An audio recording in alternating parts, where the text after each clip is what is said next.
lava ile tato tanga bengo le tupe mo le whamapupoina le tato whapoingo e nei aso tai moina foi e tato whiroinga ni tai au ile tato talo amata ia matu watu ia lenei aso ia male whamoe whaatalo whatu ile ia maherunga o le komiti le ATINA'E le Mālō e Faleolo o whiunga e le suipalmia Minister KAPENETA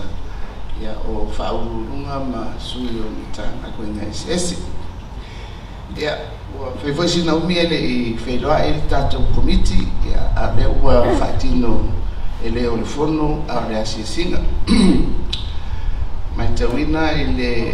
tātou polkalame le nei aso ia e le umina ua tātou polkalame ia o vaenga o tātou petroleum supplies ia services ia whapea ia le mtanga luengo le fuafuaina ana tātou whai wailea i le pūlenga o Palele Savili.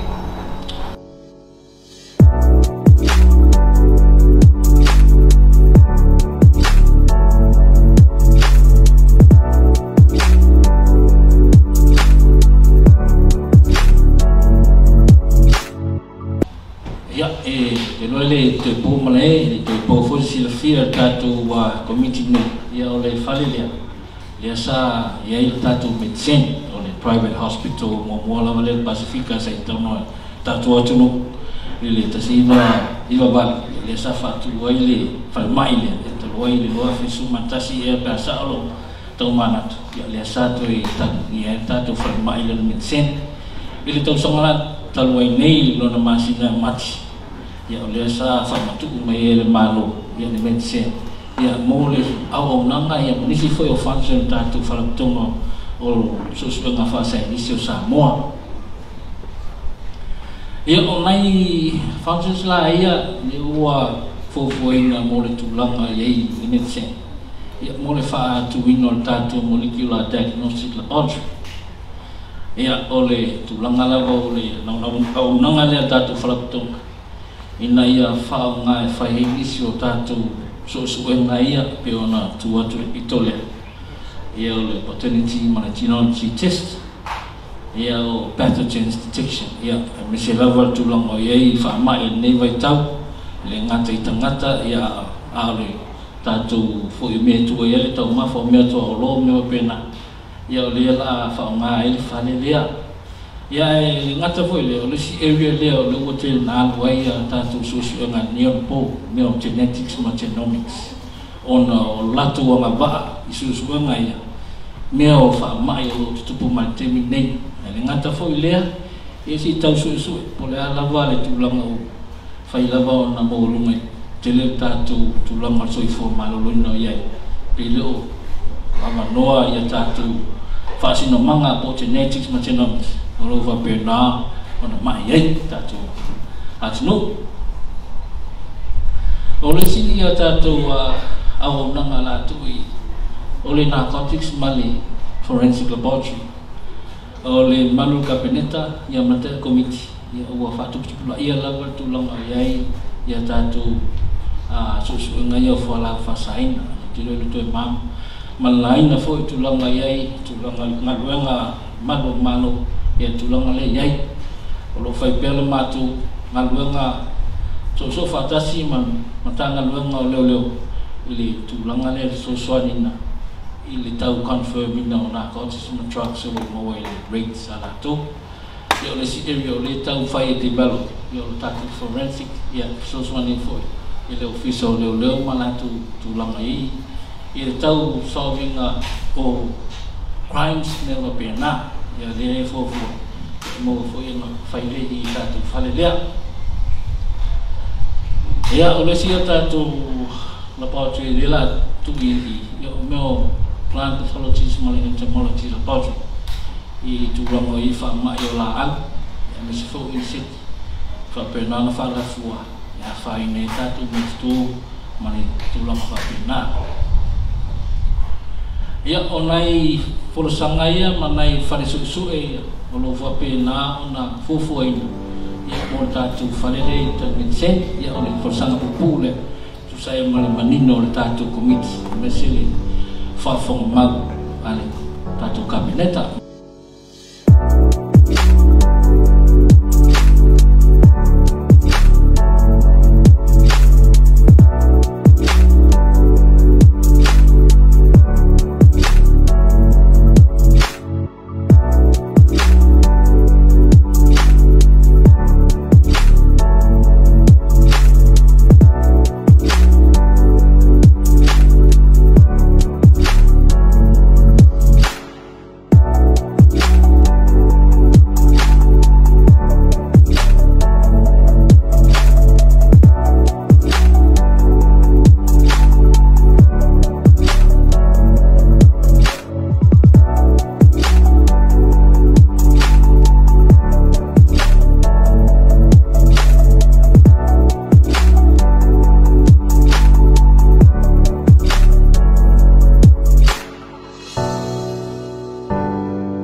Mālō le KAPENETA ia whapena tātou komiti ia Mālō le onsai ia o le a whapupu o tis whamtalanga ia o te loa wa vela le whala o le a whamomo o tis whamtalanga le pūlenga o flaua'iga lau ele na awa ia whamtalanga tu sai ma ngānuenga sa tātou Asia ne Aso amata se whamtalanga tātou auala le ta ua Alfalava Road ia por tātou auala le inta i ale sa mata mai ia le ngāluenga mai le whamajou lea i uruloa ia se pa ia i nei ia le umuenga mo le taimi nei ia o whangasolo ia le feasibility study ia po tāpenanga ia o wale tusia ino le ata ina ia upgrade ia pe whaalau tele ina ia le tātou auala lea i ale sa ta ua o le Alfalava Road lenei ploketi o lo whaatupe ina tupe whaamialofa mai ale fatupe o le lana ia ma ua iai fo ia le sele ua whaanganga mo le fausiaina o le construction lona winga a mae'a lona tusia tātou wata i Alfalava Road ia o na amata la ia o ngā luenga o le fausiaina o tātou auala lona lua se whaamatalanga o le tātou auala le ta ua le West Coast Road ia o le tātou auala lea sa amata mai lava le fausiaina mai saina ia lea ua whaangasolo mai nei Faleolo ia peo na tausigisila i le tātou rasesina ana nei ia lea ua amatalia ia le toe whaawawina o le tātou auala lea le West Coast Road lea amata mai le umuenga si pa ia nei i Faleolo i le tātou malae va'alele nei Faleolo ia o le nei ngāluenga atoa sa whaatupeina foi i tupe whaamialofa mai le whatupe o le lalulangi ia o le nei ngāluenga ia o lo fuafuaina ia whaamaea uma ia aele i o i le tātou taligāmālō mo le Fonotaga o le Chaga o talawhia ngai le mao tātou tāpenanga a whaupopo uma lava le seleni sa whatupeina le fausiaina o tātou auala a mata mai lava i saina se pa ia nei Faleolo ia e maua i se tino i seleni e 5 miliona tala ia o le aunga le whaamoemoe lava le tātou Mālō ia tamawhai lava i tātou ngāluenga ia whātau wofo ia maua i tātou karate ia po tātou konsale company Samoa ina ia mawhai o lātou maua nei se leni o lo whātupe mai i tātou pāana ia e sasa i tutonu i tātou tamau ainga o tātou watunu ia o se whaamtalanga lava whaatai Fatala fatala fiona te telefono whakele i maurunga KAPENETA. There's a presentation for Pula, Tulenga Mavalele, winga le bloketi foi mae'a le Samoa Aviation Investment Project, le sa whamaea le tausaga loa whenua se fulu ia te sema. Yo lungo le screen no iaina investments nata fatino le blocchetti. Au mental wala o fiona te telefono ma le komiti o mae'a le nema ainga to yo le blocchetti mo le bank. Le tino tupe sa fa pena fa luina fa 70 miliona ono sulua afeta la America. Le sina avaina lua blocchetti lo bank. Olo iaile le Samoa Aviation Growth and Investment Project. O le grant aid ono sulua miliona ta la America. O le la vai I vaenga ia le Samoa Airport Authority. Ia mo le ATINA'E e tolu miliona le tino tupe o le blocchetti a tolo fai I kulenga mle valele nei investments alo fatino e sau me meu tatu te fanleina tatu drainage o te fanleina for sea warning na tai ia ma le suinga no tatu navigation aid le VOA le home mai valele ia ma le ILS instrument landing system. Ole blocchetti a tole lefta a matta tausaga tetele e fitu tausaga le duration of project mai o nei buying of a blocchetti o umana in fati o ile a toa le project implementation unit le fape le tavale for blocchetti ole se buying o le obstacle limitation survey le Faleolo fape tatum le vale famadi. Ia ma le supply lau tatu automatic weather observation system.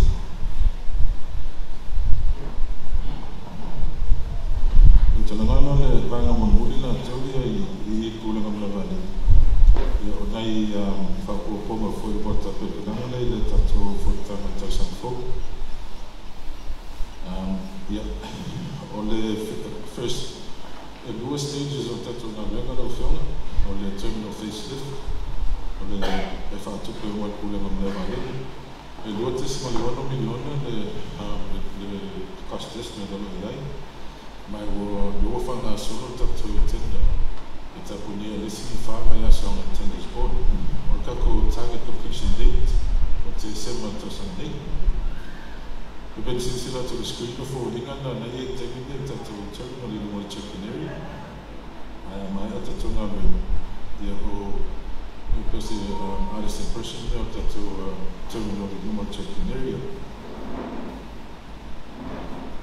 It was to check-in counters, my suya 44 lingo number level in terminate. Well, it's fine on blocketti of no longer the departure waiting area for the fatata to validate. Before Lingana later terminate, on the design, lower mae'a fatini. This is the first floor of the terminal building. For that fatele on business class lounge, terminate to Fonotaga aofia business class lounge. It's opened up to 80 passengers at a time. Service in Faleolo. Ia malvanga na tolo o fiona le tatu via fale o le ana tupe le whananga mo le blocchetti o miliona tala Samoa. Li vaso nei la solua o approve mai le tenders board tatu na reno. Na lua matana fasalau tatu na reno mai a full detail design. Mai o le peer review o le tatu design terminate.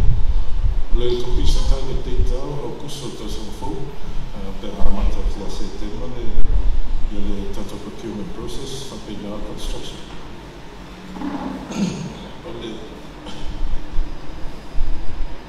O falling la intervene tato VIP,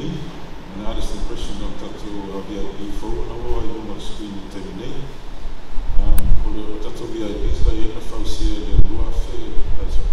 le afe is logo one. Falema'i Fa'aitumālō Faleolo me nata on capacity about Taupulega and Tausaga. We're planning for 60 to 80 and one school maximum in 24. a double story, and it also includes a connecting bridge on the terminal. So le ko ila se no Faleolo le accesso tena tui VIP lumanei. O le tulanga foi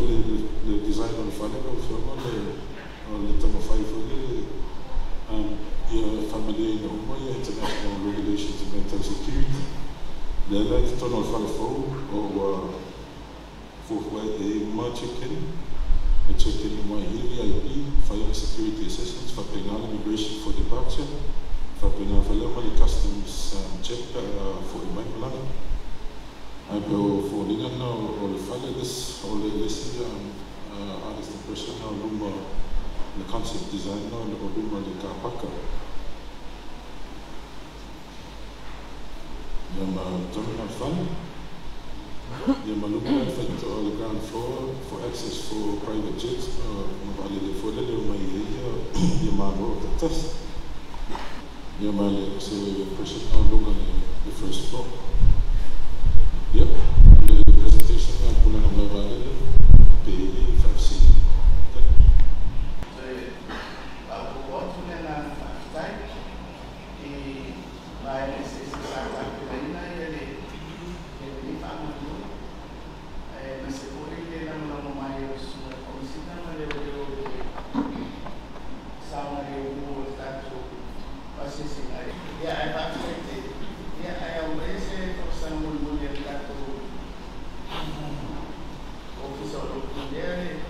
C.D.C.